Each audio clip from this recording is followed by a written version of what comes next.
ka të bëj me heqjen e atyre pikave kryesore ose argumente kryesore nga një informacion kur plasohet.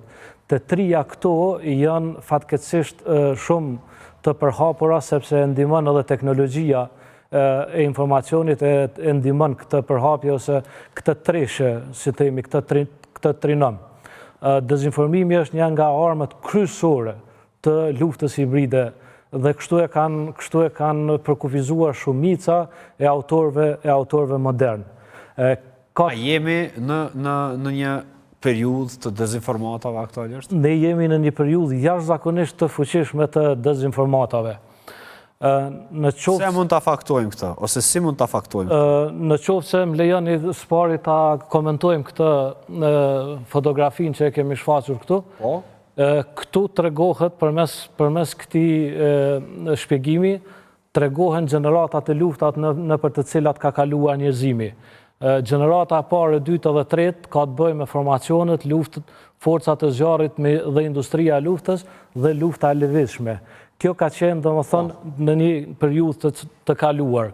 Gjenerata e katërt ka tentuar, domethënë, të kombinoj edhe forcat e zjarrit, por edhe të nxisë, domethënë, të luftoj përmes proksive ose guerileve, ose të ndërtoj narrativa, domethënë, për të kapur një synim të caktuar.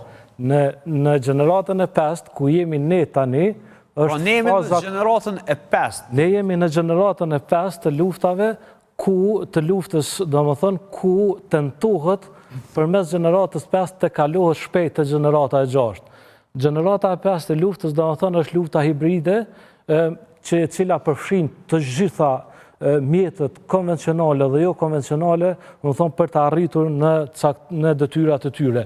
Ndërsa në gjeneratën e 6, domethënë, mund të rikthehemi edhe një herë në atë të parë. Nëse dalim në gjeneratën e 6, përsëri mund t'i përdorim për shembull mjetët e luftës, armët, ose kjo që po synohet tani, domethënë ku një pjesë e madhe e shteteve tentojnë ta bëjnë këtë, është domethënë marrja, kontrollimi i realitetit armikut edhe imponimi i vullnetit pa pasur nevojë të sulmohet. Për shembull, si dy shembuj, po marrim dy shembuj. Në Bielorusi, Rusia nuk ka nevojë të shkojë atje për të marrë asetet ose për ta drejtuar Bielorusin, nuk ka nevojë të bëjë luftë me armë ose luftë konvencionale, për shkak se atje ka të ndërtuar një pushtet i cili i jep Rusisë gjithçka që ajo ka nevojë. Përveç ushqimeve, prej ushqimeve deri te furnizimet ushtarake plus narrativën, i jep ajo pa asnjë problem. Në anën tjetër, një shembull tjetër mund ta marrim edhe ka Arabinë Saudite për shembull. Është e njëjta domethënë për SBA-t. SBA-t nuk kanë nevojë ta sulmojnë Arabinë Saudite për shkak se ata kanë atje një, si themi, një magazin asetesh. Një shtet i cili të gjitha asetet që i kërkon SBA-ja domethënë i merr. Nëse jemi në rendin e 5, a do thotë se jemi afër një lufte aktualisht?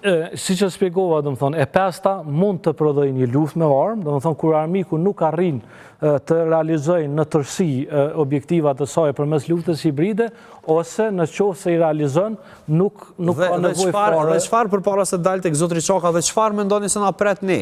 Realisht, duke parë situatën këtu, mendoni se do të përshkallëzohet deri në luftë? Unë mendoj që ne jemi në përballje në luftën hibride, domethënë, pa pasur guxim Serbia që ta sulmoj Kosovën. Domethënë, është një luftë hibride agresive, por nuk i ka kapacitetet dhe nuk janë të krijuara rrethanat që të presin një sulm. Vetëm prania e aleatëve aktualisht e ndalon një sulm të mundshëm. Jo vetëm e aleatëve, është ka gatishmëria e popullit shqiptar të Kosovës për luftë, e pengon jashtëzakonisht shumë, furnizimet e kohë pas kohës e vazhdueshme të FSK-s e pengojnë këtë gjë. Aleancat e ndryshme që i kemi, domethënë, me NATO-n, me Shqipërinë, tani me Kroacinë, aleanca strategjike me Turqinë, të gjitha këto, domethënë, e pengojnë. Një mëri faktorësh të cilët e pengojnë. Por, neve na interesojmë të di se në këtë moment, cilat janë realisht shtrirjet e rrjetit të dezinformimit serb. brenda shtetit Kosovës? Në fakt, para se të kaloj domethënë të shtria rrjeteve të dezinformimit të Serbisë në Kosovë, duhet ta themi një fakt, domethënë dezinformimi do thotë është një element e luftës speciale apo luftës hibride. Do thotë zakonisht domethënë prej të kalumet prej vitit 2000 tutje, Serbia duhet ta potencojmë në fakt që i ka përdorur të gjitha elementet të luftës speciale apo hibride. Duke filluar domethënë. Pra, nëse se lufta hibride ka filluar në botë vitet e fundit të intensifikohet, ne ishim në një luftë hibride që nga viti 2000. Realisht ne kem qenë pothuajse në vazhdimsi, edhe kur kem qenë domethënë në pushtimin domethënë jugoslavo-serb, por intensiteti i veprimit të luftës speciale ka filluar domethënë sidomos pas përfundimit të luftës Kosovë 2000 tutje. Domethënë Serbia thash edhe më parë i ka përdorur të gjitha elementet të luftës speciale, duke si përfshin aty akte terroriste, sabotazhet e ndryshme ekonomike, presionet ushtarake, luftën psikologjike, spionazhin, edhe koketimin apo bashkëpunimin me akte domethënë të luftës kibernetike ruso-serbe. Sa i përket shtrirjes së rrjetit domethënë duhet ta kemi qartë që qëllimi do thotë i dezinformimit serb është ta diskredituar Kosovën në planin e brendshëm dhe ndërkombëtar. Diskreditimi i Kosovës në planin e brendshëm dhe ndërkombëtar. Rrjeti i dezinformimit serb. Çka prek nëpërmes cillave detaje ose faktorë të brendshëm apo po mendoj ta bën? Fakt, kjo është ajo që po duhet dalim, është shtria këtij rrjeti, domethënë në nivelin e mediave elektronike, nivelin medial dhe nivelin e diplomacive. Pra, suksesi do thotë dezinformatave serbe arrihet fal do thotë bashkëpunimit diplomatik, domethënë Serbi, Rusi dhe në jetën kohë agjenturave serb-ruse jam mëson domethënë me pas një aktivitet, një efikacitet në sa i përket dezinformimit. Aktivitet dezinformues, nuk ka mundësi. Çfarë ndikimi ka realisht në Kosovë? Me që jemi të suksesi, dua të pyes më shumë për ndikimin në tërësi, pastaj sukses. Realisht duhet jemi sinqert, dezinformimi pra si element i luftës speciale fatkeqësisht po ka ndikime të jashtëzakonisht domethënë të mëdha në rrafshin, praktikisht po flasim në rrafshin e brendshëm, sepse kjo do thotë spari është shtrihet do thotë në nivelin e mediave elektronike dhe në nivelin e mediave të ndryshme lokale që janë në pjesën veriore, ku do thotë agjenturat serbe dhe ruse, atje do thotë kanë ngritur një do thotë pra ka pasur media në veri të Kosovës të cilat kanë kontribuar komplet narrativës ruse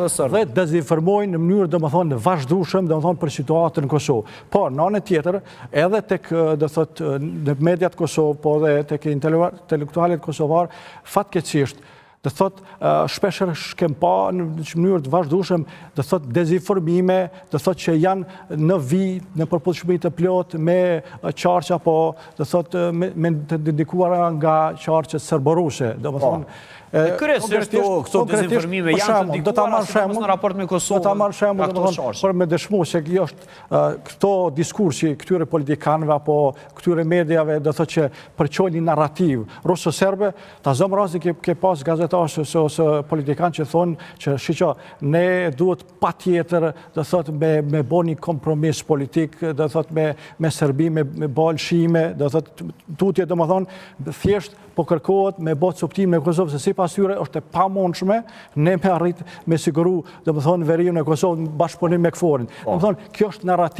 narrativ domethënë ruso-serbe, sepse është totalisht e paarsyeshme. Shimi kufive narrativ ruso-serbe? Që padyshim që po, edhe i çësia se se ne nuk kemi mundësi me mbrojt pe sulme terroriste të vazhdueshme në Serbi dhe po dashka vazhdimsisht ne me bë do thotë nshime me domethënë do thotë koncesione të vazhdueshme. Edhe një argument tjetër për shembull për me dëshmu në mënyrë praktike do thotë dezinformimin tek në Kosovë, ne kemi pas për shembull portale ndryshme, domethënë do thotë serbe, do thotë të cilët operojnë edhe në Kosovë, për shembull portali Kosova Online, domethënë i cili do thotë operon 3 zyrë. Po, e qartë, Serbë, Rusë dhe Angleze dhe që ka dezinformu jashtëzakonisht shumë kundër Kosovës, duke paraqit Kosovë se kinë se është një promovuesi e radikalizmi islamist, se kinë se do thotë është një rreth i gjerë 5.000 dhe 6.000 do thotë radikalëve islamik dhe kinë se po rrezikojnë Serbinë dhe Evropën. Don pasi një argument. Dhe pikërisht këtu deshta dalë tek rënimi i imazhit që po e krijon Kosova duke përdorur dezinformata ndryshme. Zotri Blaka, i cilat dezinformata ishin në aspektin ndërkombëtar, të cilat aktualisht lëshohen për Kosovën dhe dëmtojnë shumë Kosovën. Gjithmonë po flas për derivate të luftës hibride e cila po ndodh me Rusinë dhe Serbinë. Dezinformatat që lëshohen për Kosovën në aspektin ndërkombëtar i kemi parë, domethënë, të shfaqen edhe në Këshillin e Sigurimit të Organizatës Kombeve Bashkuara, ku zyrtarët serb përpiqen të thonë që jeta e komunitetit serb në Kosovë është rrezikuar, që serbët në Kosovë vriten, që pasuria e tyre domethënë sabotohet, që nuk e kanë të sigurt as jetën e tanishme, as të zhvillimin e tyre ose të ardhmërinë e tyre.